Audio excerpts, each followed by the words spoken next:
सिमर दोराहा ਦੀ ਪੁਸਤਕ ਸਮਾਨ ਦਾ ਭਾਗ 5 ਨਸ਼ੇ ਤੇ ਲੱਗਣਾ। ਬਸ ਫਿਰ ਜਿੱਦਾਂ ਹੀ ਭੰਗੜੇ ਦਾ ਦੌਰ ਖਤਮ ਹੋਇਆ ਇਸ ਤਰ੍ਹਾਂ ਲੱਗਿਆ ਕਿ ਜਿਵੇਂ ਸਭ ਕੁਝ ਰੁਕ ਗਿਆ ਸੀ। ਕੁਝ ਕਰਨ ਨੂੰ ਨਹੀਂ ਸੀ ਕਾਲਜ ਜਾਂਦਾ ਤਾਂ ਉੱਥੇ ਵੀ ਬੋਰਿੰਗ। ਭੰਗੜੇ ਵਾਲੇ ਹੁਣ ਯਾਰ ਦੋਸਤਾਂ ਬਣ ਗਏ ਸਨ, ਪਰ ਮੇਰੇ ਮਨ 'ਚ ਕੁਝ ਹੋਰ ਕਰਨ ਦੀ ਤਾਂਘ ਸੀ ਕਿ ਕੀ ਅਲੱਗ ਕੀਤਾ ਜਾਵੇ। ਬਸ ਹੁਣ ਫਿਰ ਕੀ ਸੀ, ਕਿਤਾਬਾਂ ਨਾਲ ਦੁਬਾਰਾ ਤੋਂ ਦੋਸਤੀ ਕਰਨ ਦਾ ਫੈਸਲਾ ਕਰ ਲਿਆ ਤੇ ਕੰਮ ਤੇ ਦੁਬਾਰਾ ਲੱਗਣ ਦਾ। ਕੰਮ ਕਰਨਾ ਮੈਨੂੰ ਹੁਣ ਪੈਣਾ ਹੀ ਸੀ, ਕਿਉਂਕਿ ਹੁਣ ਕੰਮ ਕਰਕੇ ਮੇਰੀ ਜੇਬ 'ਚ ਕੁਝ ਪੈਸੇ ਹੋਣ ਲੱਗੇ ਸੀ ਜੋ ਕੰਮ ਤੋਂ ਬਿਨਾਂ ਮੈਨੂੰ ਕਿਸੇ ਤੋਂ ਮੰਗਣੇ ਪੈਂਦੇ, ਤੇ ਉਹ ਮੈਨੂੰ ਚੰਗਾ ਜਿਹਾ ਨਾ ਲੱਗਦਾ। ਫਿਰ ਕਿਤਾਬਾਂ ਪੜ੍ਹਦੇ ਖਿਆਲ ਆਇਆ ਕਿਉਂ ਨਾ ਕਾਲਜ ਵਿੱਚ ਹੁਣ ਆਪਣੇ ਯਾਰਾਂ ਦੋਸਤਾਂ ਨੂੰ ਆਪਣੇ ਲਿਖੇ ਹੋਏ ਗੀਤ ਸੁਣਾਵਾਂ ਤਾਂ ਮੇਰੀ ਗੱਲਬਾਤ ਹੀ ਹੋਰ ਹੋਏਗੀ। ਕਾਲਜ ਵਿੱਚ ਤੇ ਮਸ਼ਹੂਰ ਵੀ ਹੋ ਜਾਊਂਗਾ ਕਿਉਂਕਿ ਮੈਂ ਲਿਖ ਸਕਦਾ ਸੀ। ਫਿਰ ਇਸੇ ਘੈਂਟ ਬਣਨ ਦੀ ਆਸ 'ਚ ਮੈਂ ਆਪਣੇ ਯਾਰਾਂ ਦੋਸਤਾਂ ਨੂੰ ਕੰਟੀਨ ਬੈਠਾ ਇੱਕ ਦਿਨ ਕਿਹਾ ਕਿ ਤੁਹਾਨੂੰ ਅੱਜ ਮੈਂ ਆਪਣੇ ਲਿਖੇ ਹੋਏ ਗੀਤ ਸੁਣਾਉਣਾ। ਮੈਨੂੰ ਇੱਦਾਂ ਸੀ ਕਿ ਆਵਾਜ਼ ਤਾਂ ਮੇਰੀ ਹੁਣ ਵਧੀਆ ਹੋ ਹੀ ਗਈ ਸੀ ਬੋਲੀਆਂ ਪਾ ਕੇ, ਤੇ ਜਦੋਂ ਮੈਂ ਆਪਣੀਆਂ ਤਰਜ਼ਾਂ 'ਤੇ ਇਹਨਾਂ ਨੂੰ ਗੀਤ ਸੁਣਾਊਂ ਇਹ ਤਾਂ ਪਾਗਲ ਹੋ ਜਾਣਗੇ ਕਿ ਇਹ ਕੁਝ ਅਲੱਗ ਹੈ ਸਾਡੇ ਸਭ ਤੋਂ। ਇਸ ਲਈ ਅਸੀਂ ਮਾਮੇ ਤੋਂ ਚਾਹ ਮੰਗਾਈ ਤੇ ਮੈਂ ਕਿਹਾ ਤਿਆਰ ਹੋ ਜਾਓ ਬਈ, ਅੱਜ ਤੁਹਾਨੂੰ ਗੀਤ ਸੁਣਾਉਣਾ ਹੈ ਆਪਣੇ ਲਿਖੇ ਹੋਏ। ਤੇ ਫਿਰ ਬਸ ਕੀ ਸੀ, ਸਾਡੇ ਵਾਲਿਆਂ ਨੇ ਤਾਂ ਮੋਬਾਈਲ ਵੀ ਕੱਢ ਲਏ ਤੇ ਵੀਡੀਓ ਬਣਾਈਏ ਕਿ ਅੱਜ ਬੱਬੂ ਕੁਝ ਸਿਰਾ ਕਰਾਉਣ ਲੱਗਿਆ। ਜਦ ਮੈਂ ਆਪਣੇ ਲੇਟੈਸਟ ਲਿਖਿਆ ਗੀਤ ਉਹਨਾਂ ਨੂੰ ਸੁਣਾਏ, ਜਿਹਦੇ ਬੋਲ ਸੀ ਰੱਬਾ ਮੇਰੀ ਮਾਂ ਦਾ ਖਿਆਲ ਰੱਖੀ, ਕੱਲਾ ਛੱਡ ਕੇ ਮੈਂ ਉਹਨੂੰ ਪਰਦੇਸ ਆ ਗਿਆ, ਤਾਂ ਸਭ ਚੁੱਪ ਹੀ ਰਹੇ। ਫਿਰ ਵਿੱਚੋਂ ਦੀ ਇੱਕ ਸਾਡਾ ਸੀਨੀਅਰ ਬੋਲਿਆ, ਉਹਨੇ ਕਿਹਾ ਕੁਝ ਹੋਰ ਸੁਣਾ। ਉਦੋਂ ਤੱਕ ਸਭ ਦੇ ਮੋਬਾਈਲ ਜੇਬਾਂ ਵਿੱਚ ਪੈ ਗਏ ਸਨ। ਫਿਰ ਮੈਂ ਸੁਣਾਇਆ ਕਿ ਮਾਂ ਬੋਲੀ ਦੇ ਤਾਰੇ ਸਦਾ ਅਸਮਾਨੀ ਜਗਦੇ ਰਹਿਣੇ ਨੇ। ਇਹ ਗੀਤ ਸੁਣ ਕੇ ਪਹਿਲਾਂ ਜਿਹੜੇ ਮੇਰੇ ਕੋਲ 15 ਮੁੰਡੇ ਬੈਠੇ ਸੀ ਉਹਨਾਂ 'ਚੋਂ ਹੁਣ 5 ਹੀ ਬਚੇ। ਮੈਂ ਕਿਹਾ ਵੀ ਸੜਾ ਸ਼ਾਇਦ ਇਹ 5 ਆਪਣੇ ਫੈਨ ਹੋ ਗਏ, ਬਾਕੀ ਸਭ ਨੂੰ ਸ਼ਾਇਰੀ ਦੀ ਸਮਝ ਹੀ ਨਹੀਂ। ਇਹਨਾਂ ਨੂੰ ਵੀ ਕੀ ਪਤਾ ਕਿ ਸ਼ਿਵ ਕੀ ਹੈ, ਪਾਸ਼ ਕੀ ਹੈ, ਸਾਹਿਰ ਕਿਵੇਂ ਪਿਆਰ ਨੂੰ ਲਿਖਦਾ। ਪਰ ਹੋਇਆ ਇਸ ਦੇ ਉਲਟ। ਉਹ ਸੀਨੀਅਰ ਜਿਹਨੇ ਦੁਬਾਰਾ ਗਾਉਣ ਨੂੰ ਕਿਹਾ ਸੀ ਕਹਿੰਦਾ, ਯਾਰ ਤੂੰ ਆਪ ਲਿਖਣਾ ਛੱਡ, ਐਵੇਂ ਰੁਲ ਨਾ ਜਾਈਂ, ਕਿਸੇ ਦੇ ਹੀ ਸੁਣਾ ਦਿਆ ਕਰ, ਸ਼ਾਇਦ ਤੂੰ ਬਸ ਬੋਲੀਆਂ ਹੀ ਪਾ ਦਿਆ ਕਰ ਕਿਉਂਕਿ ਉਹਦੀ ਤੇਰੀ ਪ੍ਰੈਕਟਿਸ ਵੀ ਹੈ। ਮੈਂ ਜਮਾ ਸੁੰਨ ਹੋ ਗਿਆ। ਫਿਰ ਮੈਂ ਉਹਨੂੰ ਪੁੱਛਿਆ, ਵੀਰੇ ਕਮੀ ਕਿੱਥੇ ਸੀ? ਉਹ ਹੱਸ ਕੇ ਕਹਿੰਦਾ, ਸਾਲਿਆ ਇੱਦਾਂ ਦੇ ਗੀਤ ਭਿਖਾਰੀ ਗਾਉਂਦੇ ਆ ਬੱਸਾਂ 'ਚ, ਮੰਗਣ ਵਾਲੇ ਵੀ।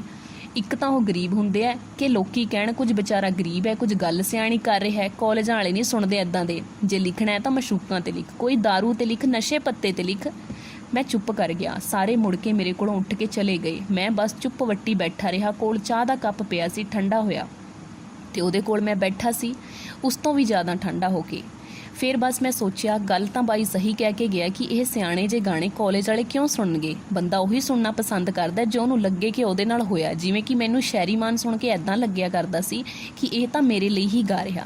ਫਿਰ ਮੈਂ ਸੋਚਿਆ ਅੱਜ ਤੋਂ ਗੀਤ ਉਹੋ ਜਿਹਾ ਹੀ ਲਿਖਣਾ ਜਿਹੜਾ ਸਭ ਨੂੰ ਸੁਣ ਕੇ ਇੱਦਾਂ ਦਾ ਲੱਗਿਆ ਕਰੇ ਬਈ ਸਾਡੇ ਤੇ ਹੀ ਹੈ ਇਹ ਤਾਂ। ਫਿਰ ਕੀ ਸੀ, ਉਸ ਦਿਨ ਪਤਾ ਲੱਗਿਆ ਕਿ ਸ਼ਿਵ ਜਾਂ ਪਾਸ ਵਾਂਗੂ ਲਿਖ ਕੇ ਚੜ੍ਹਾਈ ਨਹੀਂ ਹੋਣੀ। ਆਪਣੀ ਕਵਿਤਾ ਤੇ ਗੀਤਾਂ 'ਚ ਫਰਕ ਹੁੰਦਾ ਹੈ।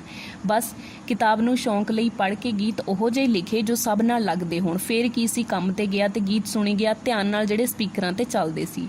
ਫਿਰ ਦੁਬਾਰਾ ਉਹੀ ਖਿਆਲ ਆਇਆ ਕਿ ਇਹਦੇ 'ਚ ਕੋਈ ਔਖਾ ਸ਼ਬਦ ਨਹੀਂ ਵਰਤਿਆ ਕਿਤੇ। ਸੌਖੇ ਸ਼ਬਦਾਂ ਵਾਲੇ ਗੀਤ ਛੇਤੀ ਪੱਲੇ ਪੈਂਦੇ ਆ ਲੋਕਾਂ ਦੇ। ਪਰ ਕਿਹਨੂੰ ਪਤਾ ਸੀ ਕਿ ਇਹ ਗਲਤੀ ਨਹੀਂ ਕਰਨੀ ਚਾਹੀਦੀ। ਇਹ ਸੋਚ ਕੇ ਬਹੁਤ ਚੰਗਾ ਲਿਖਣ ਵਾਲੇ ਵੀ ਆਪਣੀ ਲਿਖਣੀ ਦਾ ਮਿਆਰ ਥੱਲੇ ਸੁੱਟ ਲੈਂਦੇ ਆ, ਤੇ ਉਹ ਮੈਂ ਵੀ ਕੀਤਾ। ਮੈਂ ਉਸੇ ਦਿਨ ਪਹਿਲਾਂ ਸੋਚਿਆ ਕਿ ਅੱਜ ਕੋਈ ਗੀਤ ਲਿਖਦੇ ਆ ਜੋ ਸਭ ਨੂੰ ਪਸੰਦ ਆਵੇ, ਮੇਰੇ ਯਾਰਾਂ ਦੋਸਤਾਂ ਨੂੰ। ਫਿਰ ਮੈਨੂੰ ਯਾਦ ਆਇਆ ਕਿ ਸ਼ਿਵ ਪੀ ਕੇ ਲਿਖਿਆ ਕਰਦਾ ਸੀ, ਸਾਹਿਰ ਵੀ ਤੇ ਪਾਸ਼ ਵੀ। ਮੈਂ ਕਿਹਾ ਜੇ ਇਹਨਾਂ ਵਾਂਗ ਲਿਖਣਾ ਨਹੀਂ ਤਾਂ ਕੀ, ਇਹਨਾਂ ਜਿੰਨਾ ਮਸ਼ਹੂਰ ਹੋਣ ਲਈ ਤਾਂ ਮੈਨੂੰ ਇਹਨਾਂ ਵਾਂਗ ਜਿਉਣਾ ਵੀ ਪੈਣਾ ਹੈ। ਮੈਂ ਅੱਧੀ ਬੋਤਲ ਪੀ ਕੇ ਲਿਖਣ ਬੈਠ ਗਿਆ। ਫਿਰ ਮੈਂ ਗੀਤ ਲਿਖਿਆ, ਯਾਰ ਤੇਰਾ ਆਦੀਆ ਪੀ ਕੇ ਮੰਜੇ ਤੇ ਸੈੱਟ ਹੋ ਕੇ ਪੈ ਗਿਆ ਨਹੀਂ। ਗੀਤ ਉਹੀ ਲਿਖਿਆ ਜੋ ਮੈਂ ਉਸ ਟਾਈਮ ਮਹਿਸੂਸ ਕਰ ਰਿਹਾ ਸੀ। ਤੇ ਅਗਲੇ ਦਿਨ ਜਦ ਮੈਂ ਦੁਬਾਰਾ ਆਪਣੇ ਯਾਰਾਂ ਦੋਸਤਾਂ 'ਚ ਜਾ ਕੇ ਇਹ ਗੀਤ ਸੁਣਾਇਆ ਤਾਂ ਸਭ ਨੇ ਬਹੁਤ ਸਲਾਹਿਆ। ਇੱਕ ਦੋ ਨੇ ਕਿਹਾ, ਯਾਰ ਬੱਬੂ ਮੋਬਾਈਲ 'ਚ ਰਿਕਾਰਡ ਕਰ ਜਾ ਯਾਰ, ਅਸੀਂ ਵੀ ਪੀ ਕੇ ਸੁਣਿਆ ਕਰਾਂਗੇ। ਮੈਂ ਬਹੁਤ ਹੈਰਾਨ ਸੀ ਕਿ ਇਹ ਲੋਕ ਕੱਲ੍ਹ ਮਾਂ ਵਾਲਾ ਗਾਣਾ ਸੁਣ ਕੇ ਉੱਠ ਕੇ ਚਲੇ ਗਏ ਸਨ ਤੇ ਅੱਜ ਇਹ ਰਿਕਾਰਡ ਕਰ ਰਹੇ ਹਨ ਮੇਰੇ ਹੀ ਗੀਤ ਨੂੰ। ਇਹ ਕਿੱਸਾ ਵੀ ਫਿਰ ਕਦੇ ਸੋਚਿਆ ਹੀ ਨਹੀਂ ਸੀ। ਸ਼ਿਵ ਹੋਣੀ ਜਾਂ ਸਾਹਿਰ ਹੋਣੀ ਨਸ਼ਾ ਕਰਕੇ ਹੀ ਲਿਖਦੇ ਸੀ। ਸਾਲਾ ਜਿਹੜੀ ਚੀਜ਼ ਨਸ਼ਾ ਕਰਕੇ ਬਣੇ ਉਹਦੇ 'ਚ ਅਸਰ ਹੁੰਦਾ। ਆਪਾਂ ਫਿਰ ਕੰਮ 'ਤੇ ਗਏ। ਉਸ ਦਿਨ ਮੈਂ ਫਿਰ ਪੀਤੀ ਤੇ ਉਸ ਦਿਨ ਹੀ ਹਫ਼ਤਾ ਲਗਾਤਾਰ ਪੀਤੀ। ਹੁਣ ਕਈ ਵਾਰ ਕੰਮ 'ਤੇ ਸ਼ਰਾਬੀ ਹੋ ਕੇ ਵੀ ਮੈਂ ਖੜਾ ਹੁੰਦਾ ਸੀ। ਮੈਨੂੰ ਲੱਗਣਾ ਆਪਾਂ ਸ਼ਿਵ ਕੁਮਾਰ ਆ, ਆਪਣਾ ਕੰਮ ਬਸ ਥੋੜ੍ਹੇ ਟਾਈਮ 'ਚ ਦੁਨੀਆ ਨੂੰ ਘੈਂਟ ਲਿਖਤਾਂ ਦੇ ਕੇ ਫਿਰ ਮਰ ਜਾਣਾ ਦਾਰੂ ਪੀ ਕੇ। ਕਿਉਂਕਿ ਜੋਬਨ ਰਿੱਤੇ ਜੋ ਵੀ ਮਰਦਾ ਫੁੱਲ ਬਣਦਾ ਜਾਂ ਤਾਰਾ, ਜੋਬਨ ਰੁੱਤੇ ਆਸ਼ਕ ਮਰਦੇ ਜਾਂ ਕੋਈ ਕਰਮਾਂ ਵਾਲਾ। ਆਹੀ ਤਾਂ ਕਹਿੰਦਾ ਸੀ ਮੇਰਾ ਯਾਰ, ਤੇ ਕੀਤਾ ਵੀ ਉਹਨੇ ਉੱਦਾਂ ਹੀ। ਚੜ੍ਹਾਈ ਅੱਜ ਤੱਕ ਸੀ ਬਾਬੇ ਦੀ, ਯਾਨੀ ਕਿ ਸ਼ਰਾਬ ਬਹੁਤ ਜ਼ਰੂਰੀ ਆ ਲਿਖਣ ਲਈ। ਤੇ ਫਿਰ ਇੱਕ ਦਿਨ ਯਾਰਾਂ ਦੋਸਤਾਂ 'ਚ ਬੈਠਾ ਆਪਣੇ ਠੇਕੇ ਦੀ ਦੁਕਾਨ ਬਾਰੇ ਦੱਸ ਰਿਹਾ ਸੀ, ਯਾਨੀ ਕਿ ਗੀਤ ਸੁਣਾ ਰਿਹਾ ਸੀ। ਕਿ ਵਿੱਚੋਂ ਇੱਕ ਬੋਲਿਆ, ਬੱਬੂ ਤੂੰ ਤਾਂ ਸਿਰਾ ਹੀ ਲਿਖਦਾ ਯਾਰ। ਬਸ ਬਾਈ ਸਿਰਾ ਹੋ ਜੂ ਕਿਸੇ ਦਿਨ ਸੁਲਫੇ 'ਤੇ। ਲਿਖ ਕੇ ਮੈਂ ਵੀ ਸੋਚਿਆ ਇਹ ਸੁਲਫਾ ਕੀ ਹੁੰਦਾ। ਫਿਰ ਕਿਸੇ ਤੋਂ ਪਤਾ ਲੱਗਿਆ ਕਿ ਸਿਗਰਟ ਵਰਗਾ ਹੁੰਦਾ। ਮੈਂ ਸੋਚਿਆ ਲਿਖ ਦਿੰਨਾ ਅੱਜ ਜਾ ਕੇ। ਤੇ ਫਿਰ ਸਾਹਿਰ ਦਾ ਗਾਣਾ ਯਾਦ ਆ ਗਿਆ, ਮੈਂ ਜ਼ਿੰਦਗੀ ਕਾ ਸਾਥ ਨਿਭਾਤਾ ਚਲਾ ਗਿਆ, ਹਰ ਫਿਕਰ ਕੋ ਧੂਏਂ ਮੇਂ ਉਡਾਤਾ ਚਲਾ ਗਿਆ। ਫਿਰ ਉਹਦੀ ਜੀਵਨੀ ਯਾਦ ਆਈ ਅੰਮ੍ਰਿਤਾ ਪ੍ਰੀਤਮ ਦੀ, ਜਿਸ 'ਚੋਂ ਕਹਿੰਦੀ ਹੈ ਕਿ ਮੈਂ ਸਾਹਿਰ ਦੇ ਜਾਣ ਮਗਰੋਂ ਉਸਦੀਆਂ ਸਿਗਰਟਾਂ ਪੀਂਦੀ ਸੀ। ਆਪਾਂ ਕਿਹਾ ਵੀ ਯਾਰ ਬੱਬੂ ਤੂੰ ਵੀ ਕਮਲਾ ਹੀ ਹੈ, ਤੈਨੂੰ ਹੁਣ ਤੱਕ ਇਹ ਨਹੀਂ ਸੀ ਪਤਾ ਕਿ ਗੀਤ ਲਿਖਣ ਲਈ ਸਿਗਰਟ ਵੀ ਬਹੁਤ ਜ਼ਰੂਰੀ ਹੈ। ਤੇ ਬਸ ਫੇਰ ਕੀ ਸੀ, ਦੁਕਾਨ ਤੇ ਗਿਆ ਤੇ ਮੈਂ ਕਿਹਾ ਭਾਈ ਸਿਗਰਟ ਦਿਓ। ਜੇਬ ਮੇਰੀ 'ਚ 100 ਰੁਪਏ ਵੀ, ਬਸ ਇੰਨੇ ਕੁ ਦੀ ਆ ਜੇ ਸਹੀ। ਦਾਰੂ ਤਾਂ 300 ਦੀ ਆਉਂਦੀ ਸੀ। ਜਦ ਉਹਨੇ ਕਿਹਾ ਕਿਹੜੀ, ਤਾਂ ਮੈਨੂੰ ਪਤਾ ਹੀ ਨਹੀਂ ਸੀ ਕਿ ਕਿਹੜੀ ਪੀਂਦੇ ਆ। ਮੈਂ ਕਿਹਾ ਕੋਈ ਦੇ ਦੇ ਯਾਰ। ਉਹਨੇ ਮੈਨੂੰ ਪਹਿਲੀ ਵਾਰ ਗੋਲਡ ਫਲੇਕ ਦਿੱਤੀ ਤੇ ਮੈਂ ਚੱਕੀ ਤੇ ਲਾਈਟਰ ਨਾਲ ਬਾਲ ਕੇ ਕਸ਼ ਖਿੱਚਿਆ ਤੇ ਛੱਡਤਾ। ਕਿਆ ਆਹ ਕਾਮ ਜਾਂ ਸੌਖਾ ਬੜਾ ਹੈ। ਫਿਰ ਕੀ ਸੀ, ਐਦਾਂ ਹੀ ਮੈਂ ਸਾਰੀ ਪੀ ਗਿਆ, ਭਰ ਮੂੰਹ ਛੱਡੀ ਗਿਆ। ਫਿਰ ਗੀਤ ਲਿਖਣ ਬੈਠਿਆ ਤਾਂ ਸੋਚਿਆ ਹੁਣ ਇਹਦੇ 'ਤੇ ਲਿਖਾਂ ਕੀ। ਕੁਝ ਹੋਇਆ ਜਾਂ ਤਾਂ ਹੀ ਐਵੇਂ ਹੀ ਧੂਏਂ 'ਚ ਉਲਟਾ ਮੁਸ਼ਕ ਲੈਂਦਾ ਆਪਣੀ ਛਾਤੀ ਨੂੰ। ਫਿਰ ਮੈਂ ਕਿਹਾ ਸ਼ਾਇਦ ਪਹਿਲੀ ਵਾਰ 'ਚ ਕੁਝ ਨਹੀਂ ਹੁੰਦਾ ਹੋਣਗਾ ਤੇ ਮੈਨੂੰ ਰੋਜ਼ ਪੀਣੀਆਂ ਪੈਣਗੀਆਂ। ਮੈਂ ਉਸ ਦਿਨ ਗੀਤ ਨਾ ਲਿਖਿਆ ਤੇ ਨੈੱਟ ਚਲਾਉਣ ਲੱਗਿਆ। ਕੁਦਰਤੀ ਮੇਰੇ ਅੱਗੇ ਇੱਕ ਸ਼ਾਇਰ ਦਾ ਬਹੁਤ ਸੋਹਣਾ ਸ਼ੇਅਰ ਆਇਆ। ਲਿਖਿਆ ਸੀ, ਅਬ ਕੇ ਬਿਛੜੇ ਤੋਂ ਸ਼ਾਇਦ ਕभी ख्वाबों में मिले, जैसे सूखे हुए फूल किताबों में मिले। ਬਾਲਾ ਬੰਬ ਲੱਗਿਆ ਮੈਨੂੰ ਸ਼ੇਰ ਤੇ ਨਾਲ ਉਹਦੀ ਫੋਟੋ ਵੀ ਸੀ। ਉਹ ਪਤੰਦਰ ਵੀ ਸਿਗਰਟ ਫੜੀ ਫੋਟੋ ਕਰਾਈ ਫਿਰਦਾ ਸੀ। ਮੈਂ ਕਿਹਾ ਹਾਂਜੀ ਆਹ ਦੇਖ ਉਸਤਾਦ ਵੀ ਲਈ ਬੈਠਿਆ, ਯਾਨੀ ਕਿ ਆਪਾਂ ਵੀ ਜੇ ਬੰਬ ਲਿਖਣਾ ਬਹੁਤ ਜ਼ਰੂਰੀ ਹੈ। ਇਹ ਅਗਲੇ ਦਿਨ ਮੈਂ ਕਾਲਜ ਗਿਆ ਤੇ ਉਹੀ ਸੁਲਫੇ ਦੀ ਫਰਮਾਇਸ਼ ਵਾਲੇ ਨੂੰ ਬੁਲਾਇਆ। ਬਾਈ ਪਹਿਲਾਂ ਮੈਂ ਦਾਰੂ ਨਹੀਂ ਸੀ ਪੀਂਦਾ ਜ਼ਿਆਦਾ, ਜਦ ਦਾਰੂ ਪੀ ਕੇ ਦਾਰੂ ਬਾਰੇ ਲਿਖਦਾ ਤਾਂ ਸਵਾਦ ਹੀ ਆ ਜਾਂਦਾ ਹੈ ਸਭ ਨੂੰ, ਤੇ ਤੂੰ ਮੈਨੂੰ ਸੁਲਫਾ ਪਿਲਾ ਦੇ ਤਾਂ ਹੀ ਸੁਲਫੇ ਬਾਰੇ ਵੀ ਮੈਂ ਲਿਖ ਸਕੂੰਗਾ। ਉਹ ਵੀ ਖੁਸ਼ ਹੋ ਗਿਆ ਸੀ। ਕਾਲਜ ਦੇ ਬਾਹਰ ਵਾਲੇ ਖੋਖੇ ਤੇ ਗਏ, 2 ਸਿਗਰਟਾਂ ਲਈਆਂ। ਉਹਨੇ ਦੱਸਿਆ ਸੁਲਫਾ ਤਾਂ ਅੱਜ ਮੇਰੇ ਕੋਲ ਹੈ ਨਹੀਂ, ਇਹ ਵੀ ਉਹਦਾ ਇੱਕ ਛੋਟਾ ਰੂਪ ਹੁੰਦੀ ਹੈ, ਇਹ ਪੀ ਲੈ ਫਿਰ ਦੇਖ ਨਜ਼ਾਰੇ। ਗੀਤਕਾਰੀ ਦੇ ਗੀਤ ਕਿੱਦਾਂ ਭੱਜੇ ਆਉਂਦੇ ਆ। ਬਸ ਫੇਰ ਕੀ ਸੀ, ਆਪਾਂ ਬਾਲੀ ਕਸ਼ ਤੇ ਖਿੱਚ ਕੇ ਛੱਡਤਾ। ਉਹਨੇ ਕਿਹਾ ਆ ਕੀ ਕਰਦਾ। ਮੈਂ ਕਿਹਾ ਕਿਉਂ ਫਿਰ। ਉਹਨੇ ਕਿਹਾ ਇਹ ਸਮਾਨ ਬਾਬੇ ਅੰਦਰ ਤੱਕ ਲੈ ਕੇ ਜਾ। ਮੈਂ ਕਿਹਾ ਕਿਹੜਾ ਸਮਾਨ। ਉਹਨੇ ਦੱਸਿਆ ਇਹ ਧੂੰਆਂ ਜਦ ਮੈਂ ਲੈ ਕੇ ਗਿਆ ਮੈਨੂੰ ਤਾਂ ਹੁੱਥੂ ਆ ਗਿਆ, ਖੰਘ ਹੀ ਨਾ ਰੁਕੇ। ਫਿਰ ਉਹਨੇ ਸਮਝਾਇਆ ਹਾਲੇ ਪਹਿਲੀ ਵਾਰ ਆ ਸ਼ੇਰਾ, ਬਾਲਾ ਜ਼ੋਰ ਨਾ ਲਾ, ਹੌਲੀ ਹੌਲੀ ਖਿੱਚ। ਫਿਰ ਜਦ ਮੈਂ ਗੱਲ ਮੰਨ ਕੇ ਕੀਤਾ ਪ੍ਰੋਸੈਸ ਸ਼ੁਰੂ, ਸਿਰ ਲੱਗ ਗਿਆ ਪ੍ਰਧਾਨ ਜੀ ਮੇਰਾ ਘੁੰਮਣ। ਮੈਂ ਅੱਧੀ ਤੋਂ ਵੀ ਘੱਟ ਪੀਤੀ ਸੀ ਤੇ ਐਦਾਂ ਲੱਗਿਆ ਜਿਵੇਂ ਮੈਂ ਬੇਹੋਸ਼ ਹੋ ਜੂੰ। ਮੈਂ ਸੁੱਟ ਕੇ ਪੈਰ ਤੇ ਮਿੱਧ ਕੇ ਸਿੱਧਾ ਕਾਲਜ ਵੱਲ ਨੂੰ ਤੁਰ ਪਿਆ। ਕਾਲਜ ਜਾ ਕੇ ਬੈਠਾ ਤਾਂ ਪਹਿਲਾਂ ਤਾਂ ਹੋਰ ਜਿਹਾ ਕੁਝ ਹੋਈ ਜਾਵੇ, ਫਿਰ ਮੈਂ ਪਾਣੀ ਨਾਲ ਮੂੰਹ ਧੋਤਾ ਤੇ ਕੰਮ ਤੇ ਚਲਾ ਗਿਆ। ਰਾਤ ਨੂੰ ਕੰਮ ਤੋਂ ਬਾਅਦ ਮੈਂ ਫੜੀ ਸਿਗਰਟ ਖੋਖੇ ਤੋਂ ਦੁਬਾਰਾ। ਕੋਈ ਨਹੀਂ ਮਿੱਤਰਾ, ਮਸ਼ਹੂਰ ਹੋਣ ਲਈ ਤਸੀਹੇ ਤਾਂ ਝੱਲਣੇ ਹੀ ਪੈਣੇ ਆ। ਬਸ ਫਿਰ ਮੈਂ ਅੱਧੀ ਕੁ ਪੀ ਕੇ ਗੀਤ ਲਿਖਿਆ।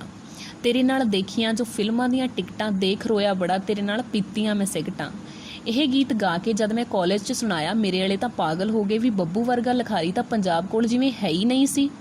ਜਿਹੜੇ ਨਹੀਂ ਪੀਂਦੇ ਸੀ ਉਹ ਵੀ ਰਿਕਾਰਡ ਕਰਕੇ ਲੈ ਗਏ ਤੇ ਜਿਹੜੇ ਪੀਂਦੇ ਸੀ ਉਹ ਤਾਂ ਪਾਗਲ ਹੋ ਕੇ ਸੁਣੀ ਗਏ। ਬਸ ਉਸ ਦਿਨ ਆਪਾਂ ਨੂੰ ਪਤਾ ਲੱਗਿਆ ਕਿ ਬੱਬੂ ਨਸ਼ੇ ਪੱਤੇ ਵਾਲੇ ਗਾਣੇ ਲਿਖ ਤਾਂ ਹੀ ਮਸ਼ਹੂਰ ਹੋਵਾਂਗੇ, ਤਾਂ ਹੀ ਆਪਣੇ ਗੀਤ ਆਉਣਗੇ ਤੇ ਅਮੀਰ ਵੀ ਹੋਵਾਂਗੇ ਤੇ ਚੜ੍ਹਾਈ ਵੀ ਪੂਰੀ ਹੋਊਗੀ। ਬਸ ਫਿਰ ਪਹਿਲੇ ਸਾਲ ਦਾ ਅੰਤ ਹੋ ਗਿਆ। ਫਿਰ ਦੂਜਾ ਸਾਲ ਚੜ੍ਹਨ 'ਚ 2-3 ਮਹੀਨਿਆਂ ਦੀਆਂ ਛੁੱਟੀਆਂ ਸੀ। ਮੈਂ ਆਪਣੀ ਸਾਰੀ ਤਨਖਾਹ ਦੀਆਂ ਕਿਤਾਬਾਂ ਖਰੀਦੀਆਂ, ਜਿਹੜੇ 'ਚ ਮੰਟੋ ਦੀ ਜਵਾਨੀ, ਰਜਿੰਦਰ ਬੇਦੀ, ਮੇਰਾ ਦਾਗਿਸਤਾਨ, ਅਸਲੀ ਇਨਸਾਨ ਦੀ ਕਹਾਣੀ, ਮਾਂ ਆਦਿ ਦੀਆਂ ਦੁਨੀਆਂ, ਟਾਪ ਦੀਆਂ ਕਿਤਾਬਾਂ ਲਿਖਣ ਵਾਲੇ ਚੱਕ ਲਿਆਇਆ।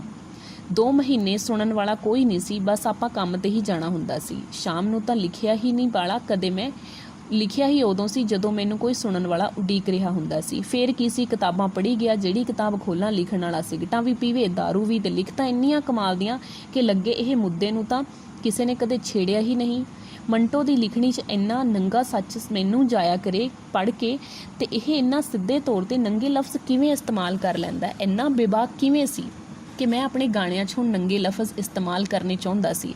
ਪਰ ਜਦ ਦੁਨੀਆ ਦੀ ਸਭ ਤੋਂ ਮਸ਼ਹੂਰ ਕਿਤਾਬ ਮੇਰਾ ਦਾਗਿਸਤਾਨ ਦਾ ਦੂਜਾ ਭਾਗ ਹਲੇ ਮੈਂ ਸ਼ੁਰੂ ਹੀ ਕੀਤਾ, ਪਹਿਲੇ ਹੀ ਪੰਨੇ 'ਤੇ ਲਿਖਿਆ ਸੀ, ਮੇਰੇ ਟੇਬਲ 'ਤੇ ਸਿਗਰਟ ਤੇ ਸ਼ਰਾਬ ਪਈ ਹੈ, ਹੁਣ ਮੈਂ ਲਿਖ ਸਕਦਾ। ਬਸ ਫਿਰ ਮੈਨੂੰ ਲੱਗਿਆ ਅੱਛਾ ਇਹ ਕਿਤਾਬ ਤਾਂ ਮਸ਼ਹੂਰ ਆ। ਸਾਲਾ 2-3 ਮਹੀਨੇ ਪੀ ਗਿਆ ਹੂੰ, ਦਾਰੂ ਨਾਲ ਕਸ਼ ਖਿੱਚੀ ਗਿਆ ਹੂੰ ਤੇ ਕਿਤਾਬਾਂ ਪੜ੍ਹੀ ਗਿਆ।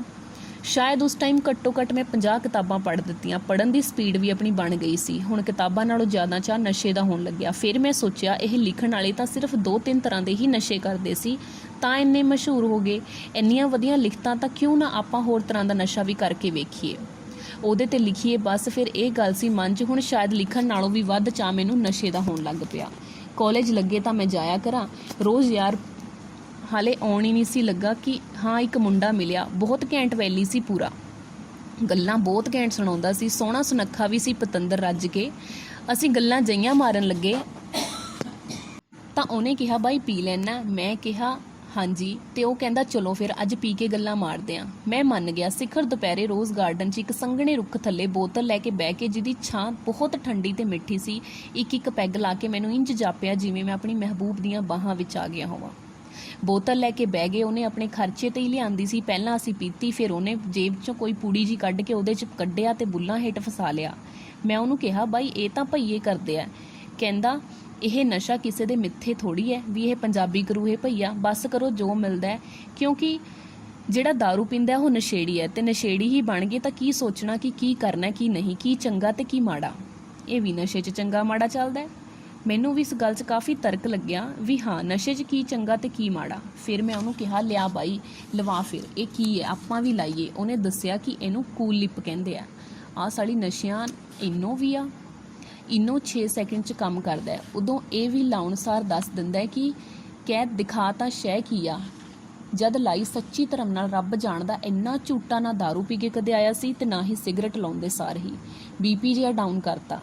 ਪਰ ਕੁਝ ਅਲੱਗ ਹੀ ਸੀ ਇਹਦੇ 'ਚ। ਮੈਨੂੰ ਖੁਸ਼ੀ ਜੀ ਹੋਈ ਜਿਵੇਂ ਮੇਰੇ ਬੁੱਲ ਖੁੱਲੇ ਤਾਂ ਚਲੋ ਵੀ ਆਪਾਂ ਤਾਂ ਵਧੀਆ ਸੀ, ਆਪਾਂ ਨੂੰ ਤੀਜਾ ਨਸ਼ਾ ਮਿਲ ਗਿਆ। ਬਸ ਫੇਰ ਕੀ ਸੀ, ਬਾਅਦ 'ਚ ਪਤਾ ਲੱਗਿਆ ਕਿ ਮੇਰੇ ਕੰਮ ਤੇ ਵੀ ਸਾਰੇ ਹੀ ਕੂਲ ਲਿਪ ਲਾਉਂਦੇ ਆ। ਉਹ ਬਸ ਮੈਥੋਂ ਸੰਗਦੇ ਕੱਢਦੇ ਨਹੀਂ ਸੀ। ਜਦੋਂ ਉਹਨਾਂ ਨੂੰ ਪਤਾ ਲੱਗਿਆ ਕਿ ਇਹ ਵੀ ਲਾਉਂਦਾ ਤਾਂ ਮਾਹੌਲ ਹੋਰ ਵੀ ਖੁਸ਼ੀਆਂ ਖੇੜਿਆਂ ਭਰਿਆ ਹੋ ਗਿਆ।